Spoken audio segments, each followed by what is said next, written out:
Welcome to This Explainer. It's actually wild to think about, but the average person's fight or flight response is triggered dozens of times a single day by things as incredibly mundane as getting an unexpected email. Today, we're unpacking some absolutely fascinating and, more importantly, highly practical insights from Thomas Alethia's comprehensive guide, 12 Steps to a Good Life. If you've been feeling the weight of the daily grind, that constant, exhausting hum of stress, or just sudden spikes of anxiety that completely hijack your day, you are exactly in the right place. We're going to explore some urgent, yet incredibly hopeful ways for you to take back control of your mind and your body. So, what if you could dissolve anxiety just by changing how you look at the room? I know, it sounds almost too simple, right? Like, no way it's that easy. But hold on to that thought. We are going to explore a scientifically backed physical secret weapon that does exactly that. But before we get to the big reveal, we really need to understand what we're actually fighting against here. Okay, let's dive into this. Section 1, the perennial struggle. Look, we all have our own version of a perennial struggle, whether it's fear, pure exhaustion, or just the crushing weight of anxiety. It's just an inescapable part of the human experience. To really ground us today, the book leans on this incredibly hard-hitting philosophy from M. Scott Peck. He says, emotional sickness is avoiding reality at any cost. Emotional health is facing reality at any cost. Essentially, we can't just cross our fingers, ignore our stress, and hope it magically vanishes. We literally have to face how it manifests in our physical bodies. Because it's actually amazing when you stop and look at what's happening inside you when reality feels overwhelming. Our bodies essentially chemically trap us in false threat responses. We get completely locked into the sympathetic nervous system. You know the feeling. That's your fight or flight mode. Your heart races, your breathing gets shallow, your muscles tense up like coiled springs. Your body literally believes you are in physical danger. What we desperately need in that moment is to flip the switch over to the parasympathetic nervous system. That's the rest and digest mode, which restores your balance and calms the whole system down. That chaos you're feeling, it's not just in your head. It's a tangible biological event. So, the crucial point is, how do we actually flip that switch? Well, it starts by understanding the cognitive triangle.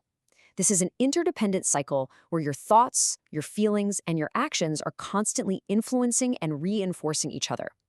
Think of it like this. A stressful thought triggers a fearful feeling, which triggers a tense physical action, which then just reinforces the stressful thought. It's a total endless loop. But here's the absolute game changer. Because it's a loop, changing just one single element, one thought, one feeling, or one physical action can completely break the entire anxiety cycle. Which brings us right to section 2, breaking the anxiety loop. So let's open up the toolbox. The first tool from the text is this cognitive reframing framework called RADAR. That stands for reflect, describe, respond. It's a super simple but really powerful way to bring some awareness to what you're feeling. When the stress hits, you just pause. You reflect on what you're feeling physically and mentally. Then you describe it. Literally say to yourself, I feel afraid because. And finally, you thoughtfully respond instead of just blindly reacting. Radar is great because it creates this vital breathing room between the stressor and your reaction. But hey, let's be real, sometimes your mind is racing way too fast for words. And actually, that's exactly when you need a direct physical action to hijack your nervous system. Enter combat tactical breathing. You might know it as box breathing. The steps are incredibly straightforward. Inhale for 4 counts, hold for 4 counts, exhale for 4 counts, and pause for 4 counts. Try it with me for just a second. Breathe in, hold it, let it out, and pause. See?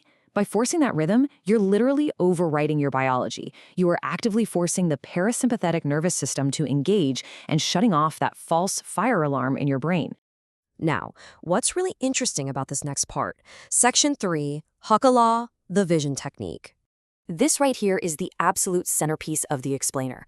It's a technique that requires no deep breathing, no complex mental processing, but is just astonishingly effective. It's called Hakalao, an ancient Hawaiian peripheral vision technique. The book details how this physical practice actively engages the right hemisphere of your brain to naturally dissolve physical and mental stress. And guys, this isn't magic, it's a straight-up mind-body hack rooted in the physiological connection between our visual field and our brain's processing centers. Think about it. When we're stressed, our vision naturally narrows into a tunnel, right? Well, Hakalao physically reverses that. Let's actually walk through what this physically feels like right now. Seriously, do this with me. Begin by focusing on a single point right in front of you. Just stare right at it. Okay, now, without moving your eyes, consciously expand your awareness to your side vision.